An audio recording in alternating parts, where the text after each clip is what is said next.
Take two. Welcome, everybody, and thanks for joining this AI seminar this week. Um, Thanks to Joe for agreeing to deliver it. I'm Mairead O'Reilly, the EdTech for Engineering and Architecture. That's for those of you that don't know me at this stage.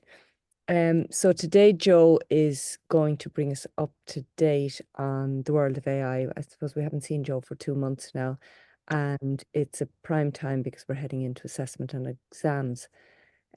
So just to remind you all, those of you that weren't there at the very, very beginning, we are recording today's seminar and it will be shared with you afterwards. So I'll just hand you over to Joe. Okay, thanks, Murray. Nice to be back. Golly, is it 2 months? It doesn't feels like yesterday, kind of. I must admit, I've not prepared anything specific for today. I just haven't had time. I've been flat out, and I've 15 minutes. 15 minutes ago, I was training one of the big corporates in AI. So it's a bit like that at the moment. So it's really just kind of I'm going to take you back through my last couple of newsletters, and we'll just see what's been happening.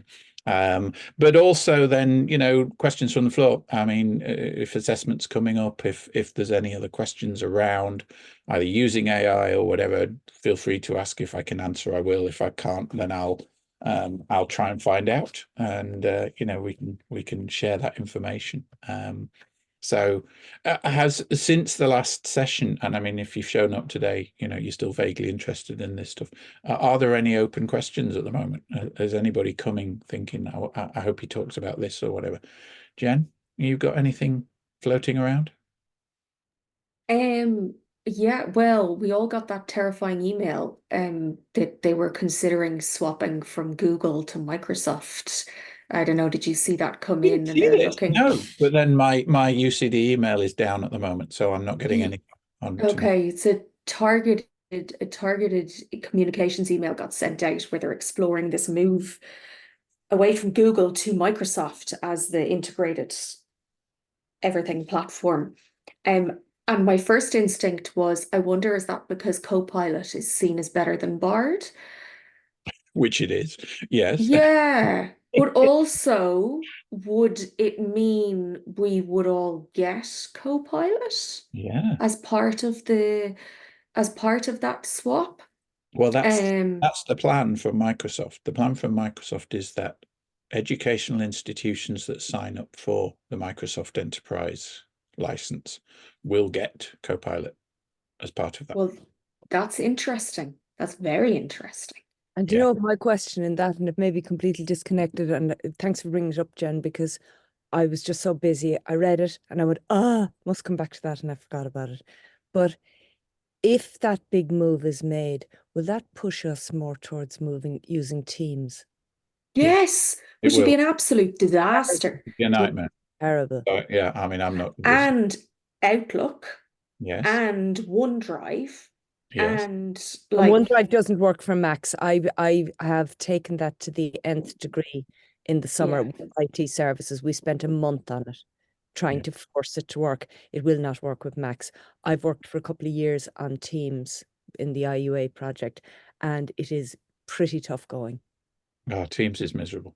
And from an educational perspective, I mean, I think Teams is good from a corporate meetings perspective because everything's in one place and all the rest of it. But as an educational platform, it's miserable.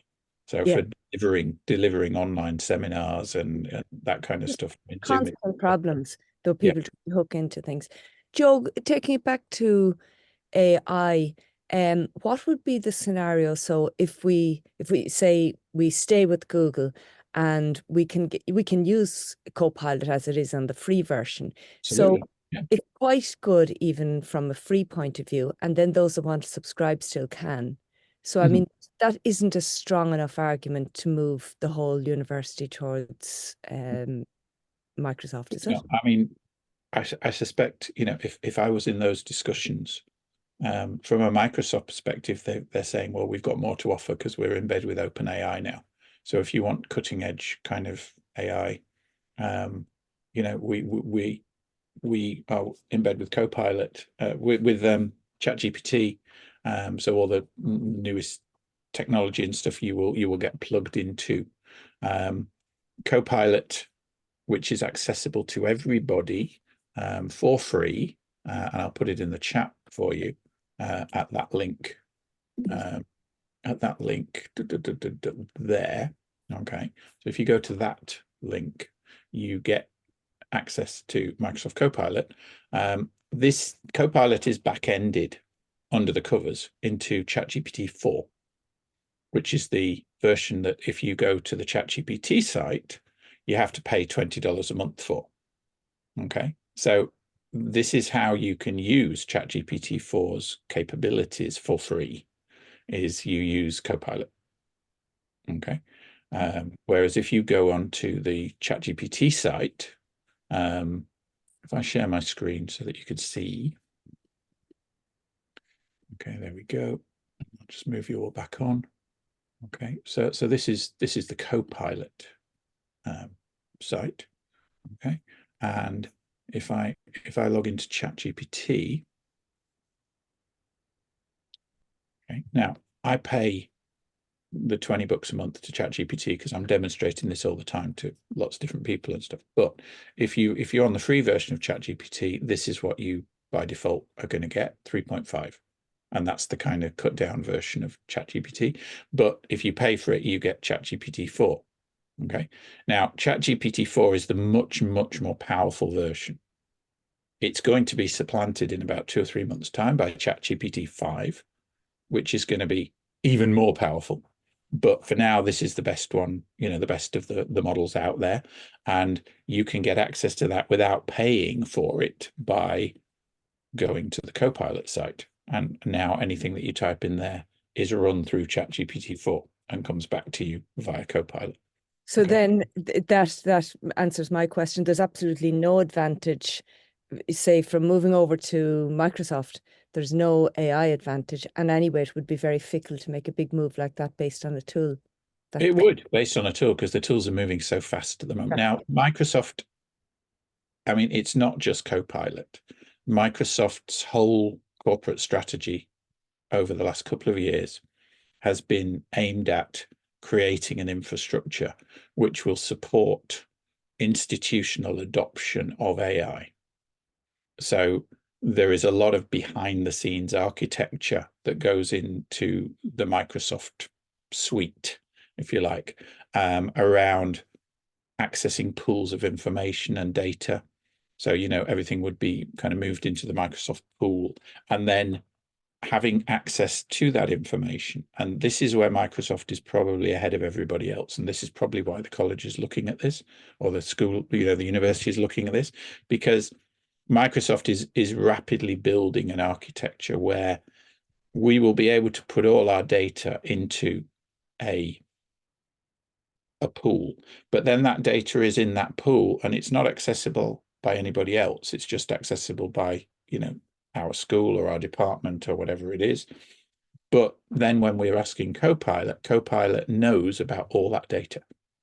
So that might be all the academic stuff that the school has published and is working on, and all the working papers and all the rest of it. So there's huge potential benefits from adopting the Microsoft. And is Google not doing something similar? Google is doing something similar, but they're not as far ahead, and it's not as well thought through yet. And isn't that what universities worldwide are recommending in terms of the way forward with AI, is to have your own enclosed bubble? Yeah. However you manage this is going to be the story of 2024 for AI, is creating these enclosed bubbles where we can maintain a degree of IP and point our whatever tools we've got at that limited data set. I think of it like what we will end up with is we'll have our kind of like our departmental data. Okay, so when we're asking or for prompts and stuff, we'll be trawling from that pool. We'll also be able to trawl from the outside, but our data won't go outside that membrane, if you like. So it's a one-way membrane. We'll be able to pull stuff in, but our proprietary information won't go out. That doesn't really exist at the moment. but it's rapidly being built.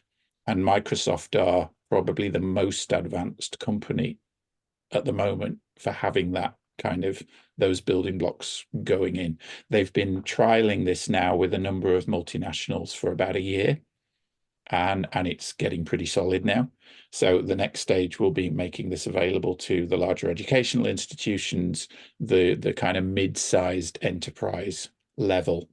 And this is where the conversations are going on. And that's hugely valuable to all the people that are absolutely terrified to engage with AI because of their information being at risk. Absolutely. That is the biggest question all the time. The biggest question. And Microsoft are probably ahead of the game from everybody else in doing that. And that's why these conversations are going ahead. Now, it's a pity that the general information that they just sent out didn't include that bit of information, because it's so often the case, isn't it? We're doing this stuff, but they don't tell you why or what the background is or whatever. So there's a panic and stuff. But I think fundamentally, though, there's still the issue around we're an education institution and we've got to be able to do online classes. Yes. And if Microsoft are creating their Teams call setup for meetings and not for educational environments, then they're completely missing the market. Yeah. So, yeah. So you'd Now, have to. That's not to say that they won't have a Teams version or something else that is aimed at the educational market, but they don't really have it at the moment. Now, no, but the other thing is, we're a Google house at the moment, but we're allowed to use Zoom. So, there's nothing to say that even if they did go over to Microsoft, that we can't continue to use Zoom for our online training and teaching and stuff. And the Zoom license is there as the virtual classroom. Yes. So before we had Zoom, we had, I can't remember what it was called. Collaborate, wasn't it? Collaborate. Yeah. So there's every reason to think that if we did go all Microsoft, they would still retain Zoom as the online classroom that would be embedded in Brightspace. And the reason that they adopted Zoom was because of the huge kickback to Collaborate when they mooted Collaborate, and we all tried using it. It was so crap that kind of, we all said we are going to continue to use Zoom whether you like it or not. So they kind of bowed to the pressure, I think. Yeah. So is there a Microsoft? I just don't know the answer to this. Is there a Microsoft exclusive on you only get into this bubble if you shift everything that you've got over? So we already all the universities are already subscribing a huge amount of money into Microsoft licensing every year anyway. So can that bubble not be an extension of it? It's like absolutely, yeah. And I suspect without moving everything over. Now, we can't answer that because one, we don't know what the Microsoft paradigm will be. Yeah. Two, we don't know what the contractual kind of negotiations will be for what we sign up for. At the end of the day, I don't think it matters where we store our data as long as we can get access to it and it's safe. And I was just going to ask you that. Are there models out there in the corporate world for banking and for high security places? Yeah. Presumably there are models that are doing this. But absolutely. So they build an electronic sandbox, and fundamentally, you basically stick the data in a set of servers that isn't connected to anything else, and that way nobody else can get at them. That's what Microsoft have been building for the last few years with their back end. But they're not the only people in the world who are doing that. Amazon have been doing it with Azure and stuff like that. Google to some extent do it. But see, this isn't Google's core capability. Google's core capability is search. That's what it's based on. Yeah. Whereas Microsoft's core capability is enterprise level Office. Yeah. They're two different things. And why not both? Yeah. The more the merrier here, because I would imagine no decisions should be made based on AI at the moment. No, they shouldn't, because it's moving too fast. But at the same time, decisions will be made on AI because it is you can't not make decisions. but if I was in the university president's office as part of their advisory board on AI, if you like, I would be looking very hard at Microsoft, because they're the biggest and best game in town at the moment, and they will continue to be for a good while. Now, I don't like Teams. Yeah, I'm not that struck on Outlook. I can live with Outlook. I can't live with Teams. But it's And not. what is this will show my ignorance, or what is the Google Drive in Microsoft? Is it OneDrive? Yeah, I Yeah, mean, and OneDrive it is doesn't personal. work for Macs, so that's eliminating the whole Mac population. Yeah, Which Which I found out today is 30% of but there's UCD. also, I mean, Microsoft have SharePoint, and SharePoint does work on Macs. So kind of SharePoint is the industry standard from a Microsoft point of view for a collaborative space where you put folders and documents and that kind of stuff. So SharePoint is Microsoft's Google Drive rather than OneNote, which is OneDrive, yeah. Well, right. see, OneDrive OneDrive has works. always been buggy. OneDrive is OneDrive works to a degree, and then you run into problems, and when it's a problem, it's a big one, and Yeah, that's whereas the enterprise level version of OneDrive is SharePoint, and that's much more robust and much more solid.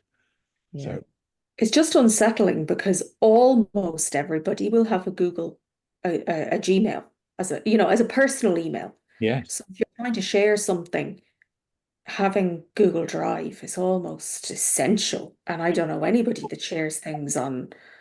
but I mean, I've got Google email. I've got 17 different emails actually for my all the different things I'm involved in. But I mean, I can sign into a lot of my Microsoft accounts with my Gmail.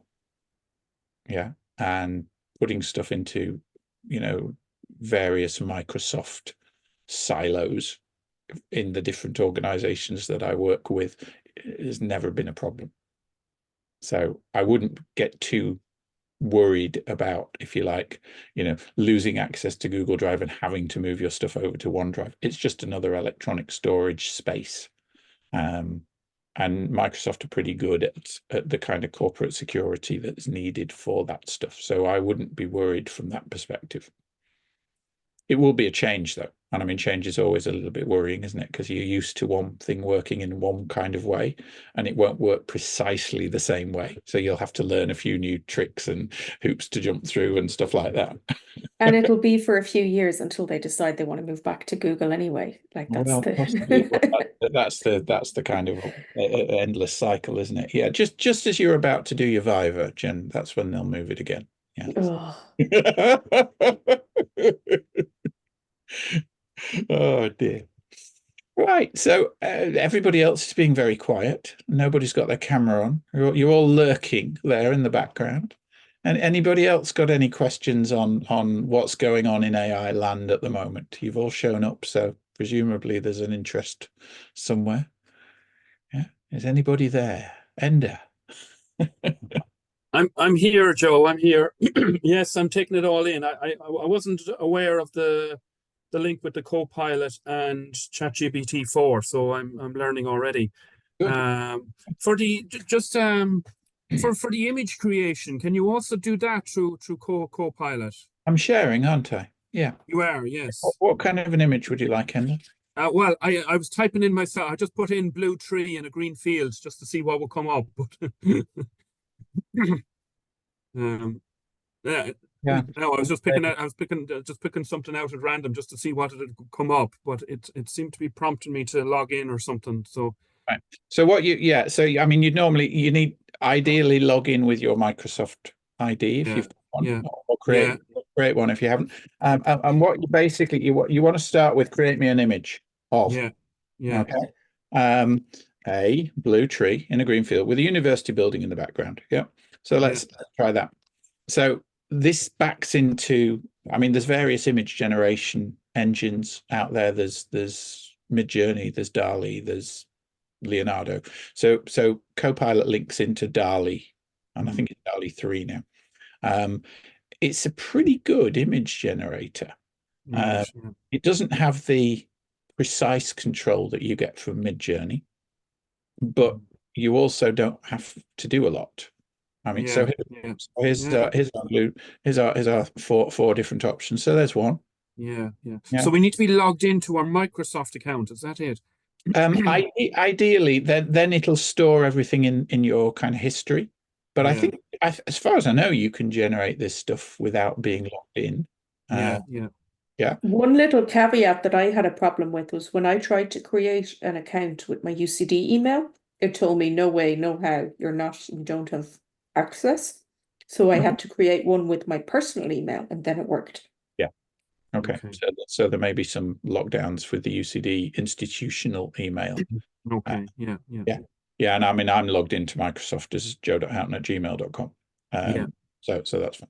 So you get those options and you can download that now. If you want to customize that further, you can click on customize, and that will now open up the image in Microsoft Designer. Right. Yeah. Which is like kind of Microsoft's version of Canva. Yeah. And now you can change things, we can make it a slightly warmer image, or change that kind of stuff. Again, I got to sign in to save my work. So I mean, why, I was already signed in. I think that's what I was getting. Yeah. So now there we are. I'll sign in with my Gmail. Let's see whether it'll let me in. And I mean, this is one of the pains for me of Microsoft, that the security often gets in the way. Microsoft. Yeah, there we are. No, that's the wrong one. Is it, Jag? Too many passwords? No, let's try this. Third chance. Yeah, you'll get locked out now. I'll get locked out. Yeah, there we are. Yeah, right. Yeah. So there we are, and we're in now to Microsoft Designer. So now you can use generative fill, and you can change things on it, and tell it what you want, and all the rest of it. Okay. And in terms of accrediting that, then how do you reference that, or what's the current protocol for that? What I normally do is, and if I show you the kind of my latest newsletter here. Yeah, so this is well, it's not a newsletter. This was an article. I'm writing a series of articles on preparing staff and students for an AI world. So you see, I created that in one of the other apps called Leonardo. So that's what I do. I normally put something like that underneath now, created with Leonardo.ai, and then I put in the title and very often the prompt that I used for that. So I don't know whether that was it. Yeah. And I think with part one I did the same thing, because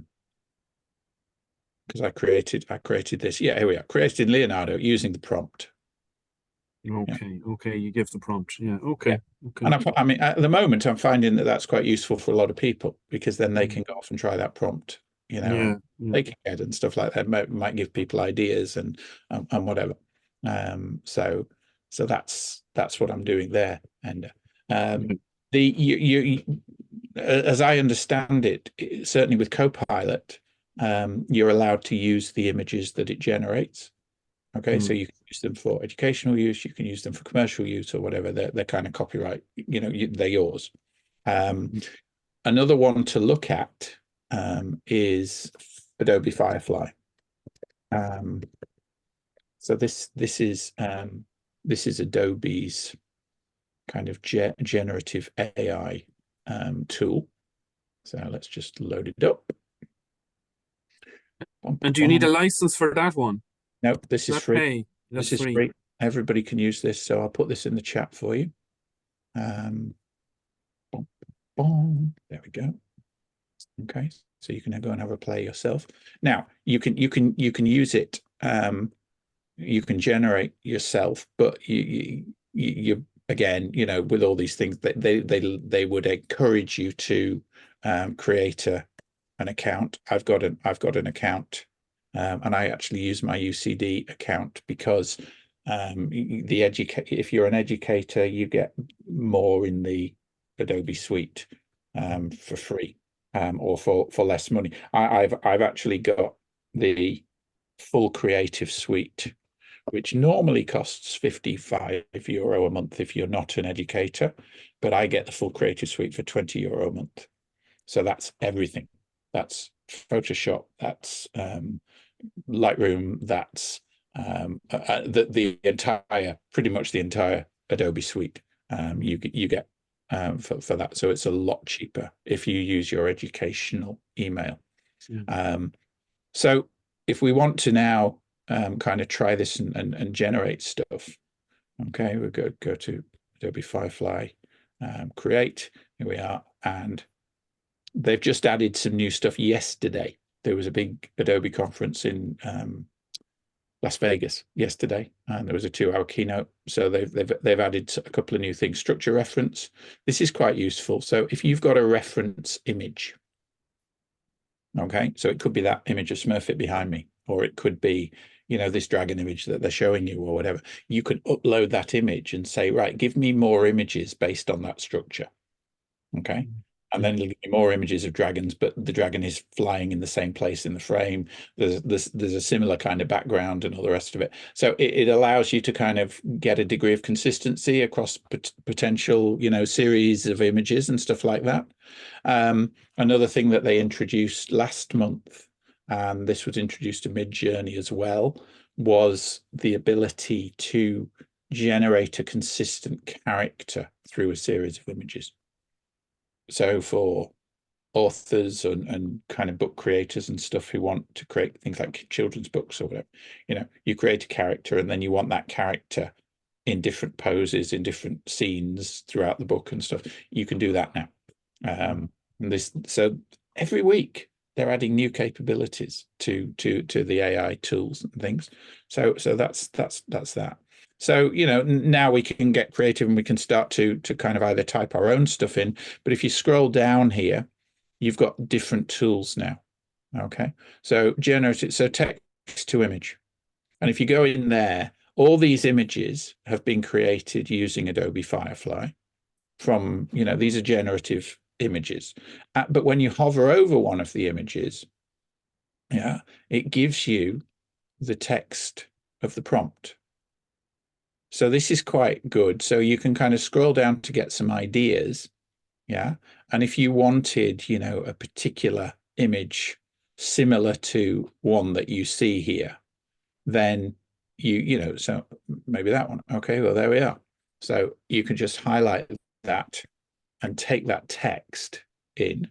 Yeah. So you just clicked on it and we've gone into it. So now I can take that prompt and I can go back to text to image and I can say, put that in there. Yeah, but I want it against a blue background. Yeah, I want it made of ebony. Yeah, or whatever.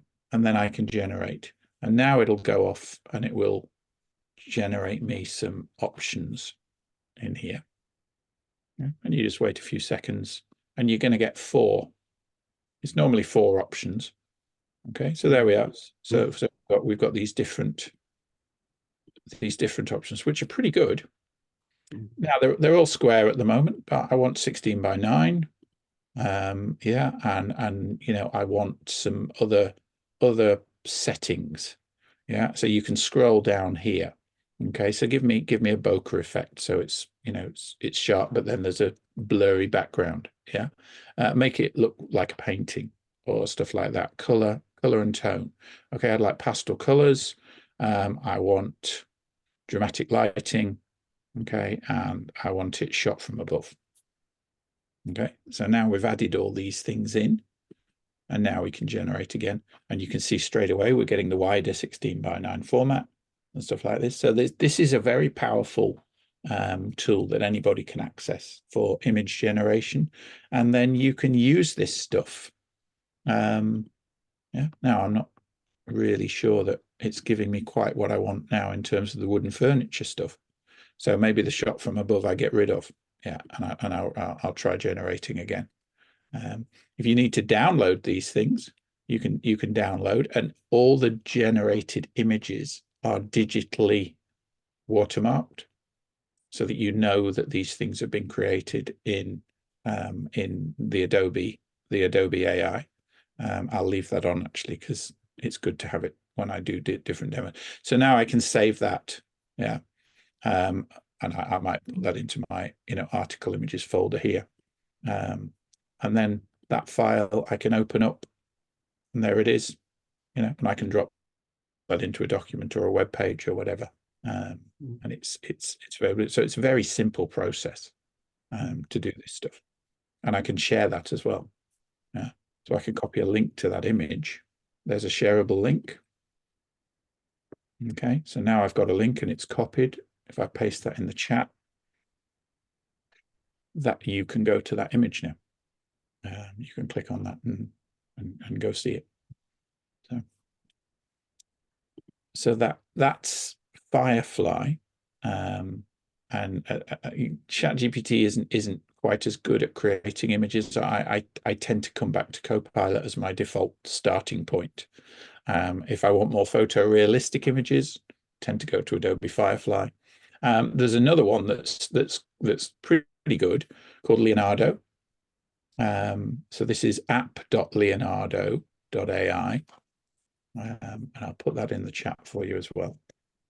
And this gives you free, a certain number of free credits every day.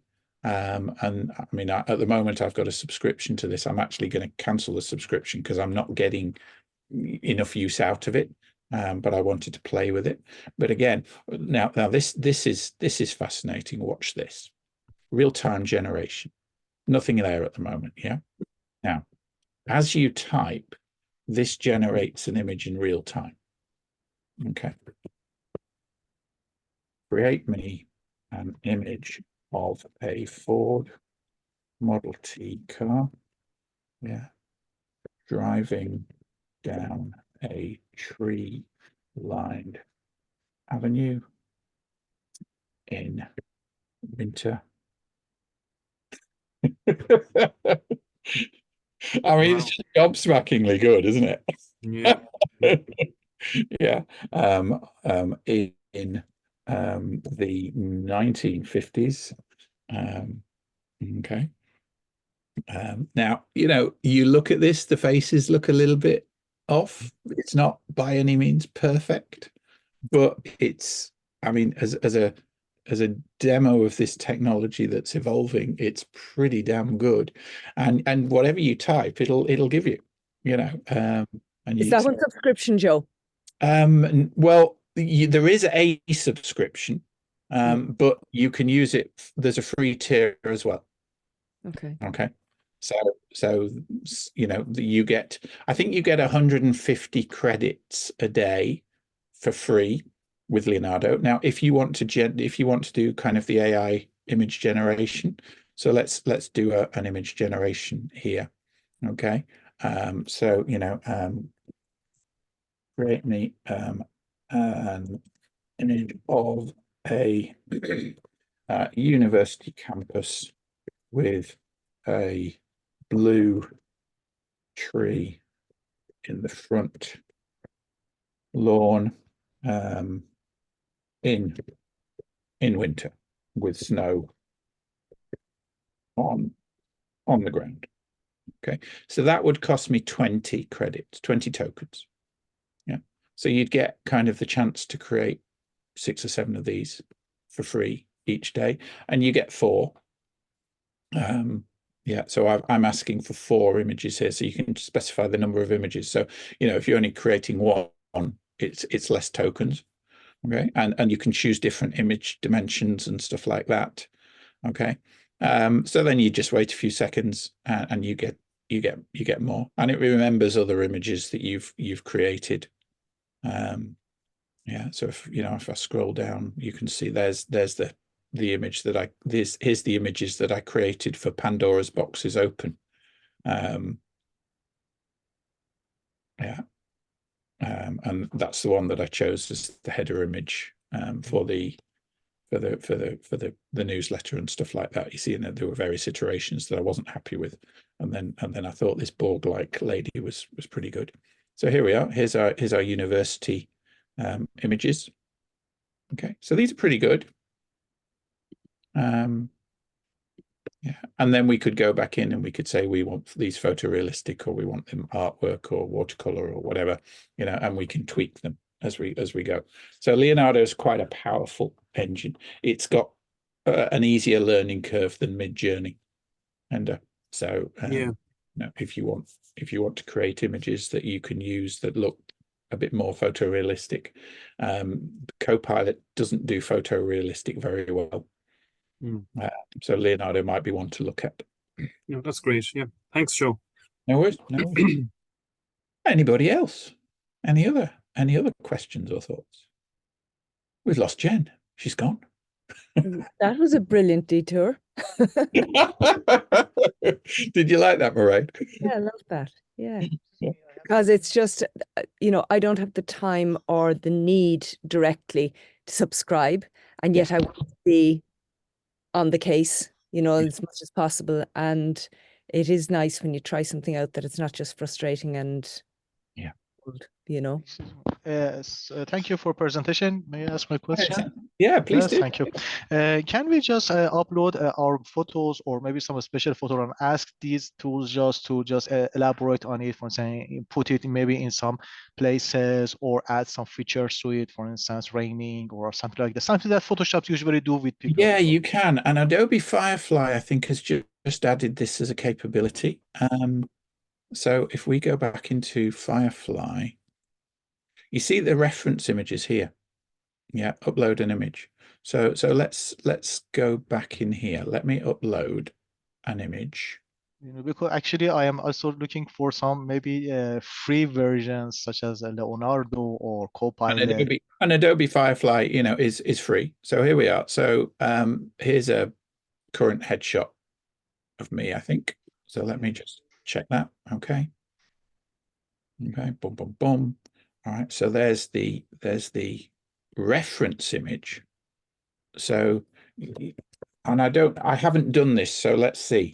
Using the reference image, put me in a classroom situation. Let's see whether it does. And he understands that the reference is your image, yes? That Well, you I mean, already uploaded. You just uploaded. Yeah, I guess so. Oh, okay. Let's see. As I say, I haven't tried this yet. Okay. Isan. All right. Okay. Very good.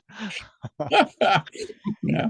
Now this is asking you. So we've got the reference image there, but Yes. let's take out these. Let's take out all these weird and wonderful, wonderful settings here. Yes. Yeah. And let's see whether we can tell it to be kind of photorealistic. So let's say hyper-realistic. Oh, yes. And let's regenerate those and see whether that gives us something that looks a bit more like me, rather than an AI avatar version of me. Yeah. Yes.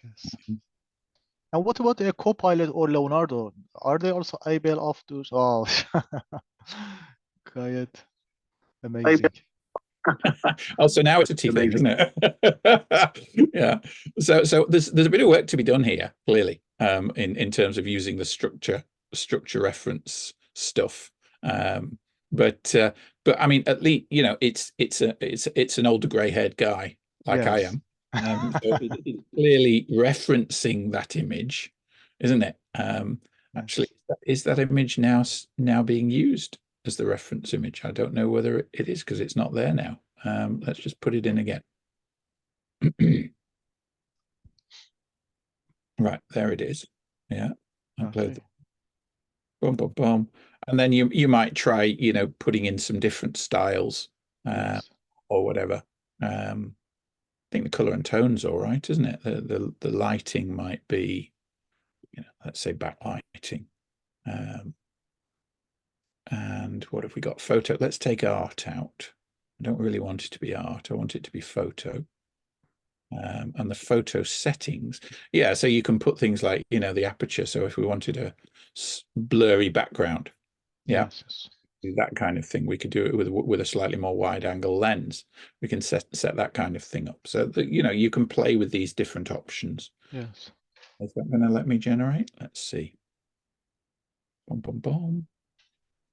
Can I generate suggestion? Oh, yeah, there we are. Right. That's that boom there. So, yeah, but this only came in this week. So this very good. Fresh. So So, but that's the fun thing, isn't it? We're getting these extra capabilities. All right. Yes. So yeah, it's yeah.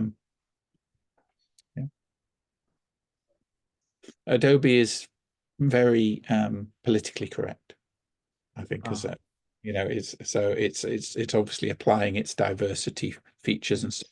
But then yes. you can come in here and you could use that as a style reference, or you could try different stuff here. Generative fill. Okay. So now Yes. what we say is, we add some stuff here. So we add, okay, so you can now paint the area Oh, very good. that you want to change. All right. Exactly. Like Photoshop. Yeah, like Photoshop. So what we could do here is say, okay, I'm just going to paint the face. Yes. Yes. I'm going to say, make me a white guy. Oh, Let's see whether it will. Yeah.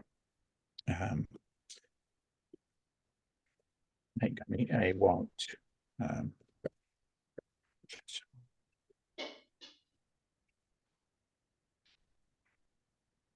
and we could change the glasses, and we could yes. Yes.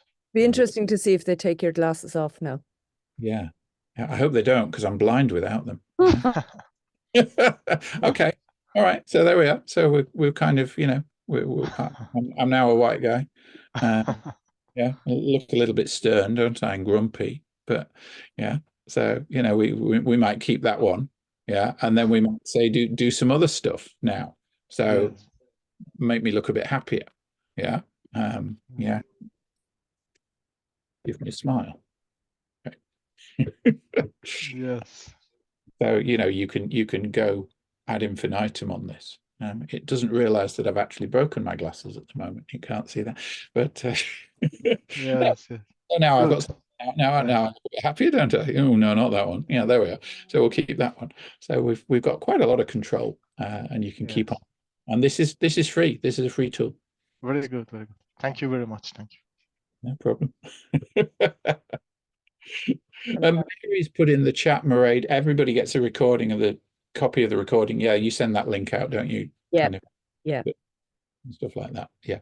And we're Svetlana, you were asking about generating the picture with your own photo. So this is kind of in that space as well. Yeah. So yes, lots to play with in the generative kind of AI space in terms of images and stuff. I Was think there it's very anything? useful to people, when you do these little demos and when you're doing stuff on the fly, it's really helpful for people that are only beginning to dip their toes, or that get sort of a mental block even about, I mean, what AI is known to do now is remove the blank canvas that people get normally paralyzed by. But then there's now the paralysis with, how do I write a prompt, and is this prompt okay, and will this prompt get what, and just getting started. And just seeing it in the flesh is actually, I think, very helpful to people. One thing that I try and make sure that I do show people, particularly in ChatGPT, and I can't remember whether I've done it in previous seminars with you. So let me just do it. If most people have got a ChatGPT account, if they're looking at AI, it's the one people must have heard of and they start with. Okay. So whether you're on the paid version or whether you're on the free version, I mean, I'll put myself into the free version there. When you come into ChatGPT, down in the bottom left-hand corner, there's your name. Okay. And this is the account detail. Now, one thing that you should do is you should go into customize ChatGPT. All right. Now, you don't have to make notes, Mairead. We're recording. Okay. But but go into customize GPT, and you have two boxes then. Okay. So custom instructions. Okay. This is where you tell ChatGPT about you. Okay, so you can see what I've put in there. I'm an assistant professor, I've written textbooks on project management and AI in teaching and Okay, so this gives ChatGPT, tells ChatGPT about you. It will change its responses based on what you put in here. But the really powerful box is the second one. Okay, and the second one gives you the chance to tell ChatGPT how you want it to respond to you. And I'm going to put my two, it won't go in one set of chat. There we are. There's the first 7 points. And then here's the other set. Okay, so that's my instructions. All right. I want you to respond in UK English using a conversational style. Okay, so because I've got that in these custom prompts, I don't generally get the US spellings, which tend to plague, responses from the chatbots, because they're all trained in, US data sets and stuff like that. Cite your sources and URLs and ensure that responses are accessible, inclusive, and drawn from global example, because otherwise you tend to get US-centric stuff a lot. Okay. Never mention that you're an AI. Avoid any language constructs that, sorry, apologies, forget, because standard ChatGPT responses are full of this stuff, and I don't want to hear it. I just want you to give me an answer. Okay. Don't give me disclaimers about you not being a professional or an expert. Focus on the key points in my question to determine my intent. Now, number 13, after a response, provide 3 follow-up questions. Yeah, worded as if I'm asking you. Format them in bold as Q1, Q2, Q3. So let me just put a prompt in. Yeah. Give me a lesson plan for a 1-hour intro seminar on AI to, undergrad students. Seminar.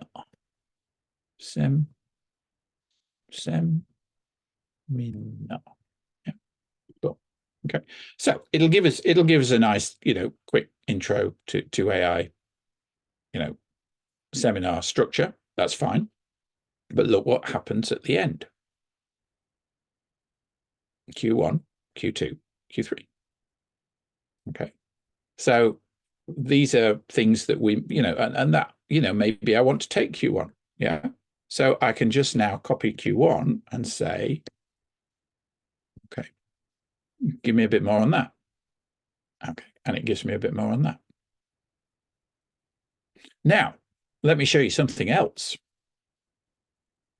I've just stopped the share. Make me big. Put me into speaker view.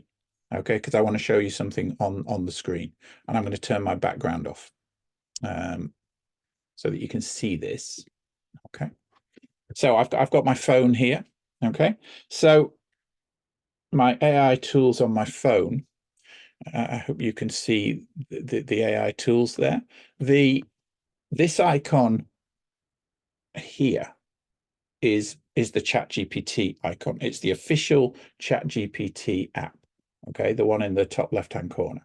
It's like a woven rope kind of symbol, round symbol, and it's got ChatGPT underneath. So you should download that. Okay. Now, if you download that and you fire it up, you get this basic, screen. And next to where you'd normally type the message in your prompt, yeah, there's a little headphones icon just here. You can see that headphones icon. Yeah. So if I click on that, it now puts ChatGPT into conversation mode. So I can now talk to ChatGPT and listen to its responses. So I can have a conversation with it. And I use this in the car now all the time. Okay, so I can ideate a session that I'm working on by just having a conversation with ChatGPT. So it's connecting. ChatGPT, structure me up an hour-long session on risk management for an audience of corporate lawyers.